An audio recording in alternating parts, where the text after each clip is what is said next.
पप्पू पचौरी और उसकी बहन अपने परिवार के साथ रहती है। आरोप है कि उनके रिश्तेदार ने धोखे से दिव्यांग भाई बहन की जमीन को बैनामा करा के बेच दिया।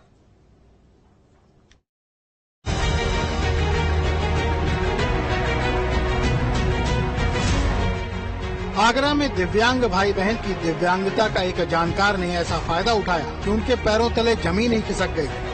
सरकारी योजना का लाभ दिलाने और दिव्यांगता सर्टिफिकेट बनवाने के नाम पर दिव्यांग भाई बहन को तहसील ले गया और फिर धोखे से उसकी 30 बीघा जमीन को किसी और के नाम बैनामा करा के बेच दिया।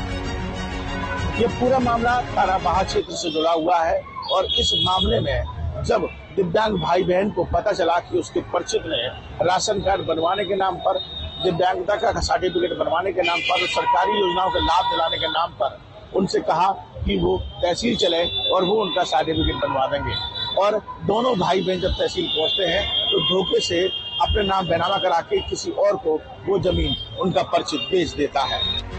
दरअसल आगरा की बाह तहसील के मौजा मानिकपुरा के रहने वाले पप्पू पचौरी और उनकी बहन जन्म से न तो सुन सकते हैं और न ही बोल सकते हैं। यहाँ तक कि दोनों भाई बहन की मानसिक हालत भी ठीक नहीं है और उनकी दिव्यांगता का फायदा गांव के रहने वाले इनके एक परिचित संजू पचौरी ने उठाया। बाकायदा संजू पचौरी ने दिव्यांग पप्पू पचौरी और उसकी बहन को तहसील लेकर गया।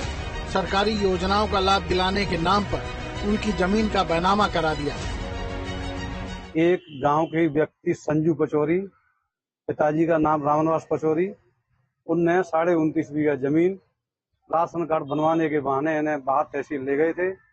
29.5 बीघा जमीन एक आगरा के व्यक्ति हैं जो उनका नाम है संतोष शर्मा।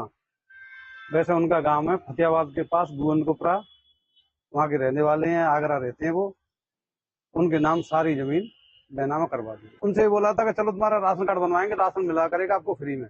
हाँ मानसिक रूप से ये है कि वो दोनों ही व्यक्ति गूंगे और बहरे हैं। उन्हीं के नाम जमीन थी। पप्पू पचौरी उनके जो भाई है उन्हीं के नाम जमीन थी। जब इसका खुलासा गांव वालों को हुआ कि दिव्यांग पप्पू पचौरी की जमीन बिक चुकी है तो वो सख्ते में आ गए। चोरी की फर्जी तरीके से जमीन बैनामा करा ली है। आप लोग देख सकते हैं ये लोग विरोध प्रदर्शन में कैसे हाथ खड़े करके अपना जता रहे हैं। पीड़ित को न्याय दिलाने की मांग पर ये सभी ग्रामीण अड़े हुए हैं। प्रशासन से यही उम्मीद है कि इन्हें जल्द से जल्द न्याय मिले, क्योंकि ये जन्म से ही मूक बधिर हैं, जिन्हें ना तो बोलना आता ना ही सुनना आता है। आगे पीछे इनके कोई नहीं है।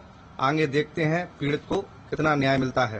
इनके साथ 14 तारीख को इनको ले जाके तहसील में राशन कार्ड के जरिए संतोष कुमार वहाँ के रहने वाले मुटावाई जिला से संतोष कुमार गाँव में खुद को खुलवा। हाँ, वो फ्रॉड है एक तरह का।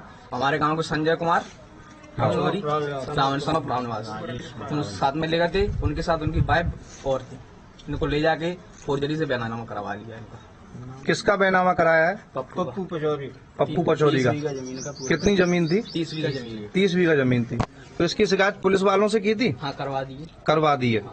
तो इनके आगे पीछे कोई नहीं है बताया जा रहा है। फिलहाल पीड़ित भाई बहन अपने रिश्तेदार के साथ जिला मुख्यालय पहुंचे और जिलाधिकारी के नाम ज्ञापन सौंपकर न्याय की गुहार लगाई, जिसके बाद प्रशासनिक अधिकारी ने मामले की उच्च स्तरीय जांच का आश्वासन दिया है ताकि दिव्यांग को उनकी जमीन वापस मिल सके।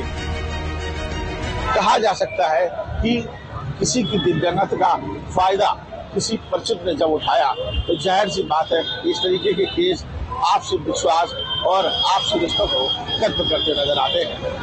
वीडियो जर्नलिस्ट मनोज के साथ आगरा से विनीत, न्यूज़ उत्तर प्रदेश।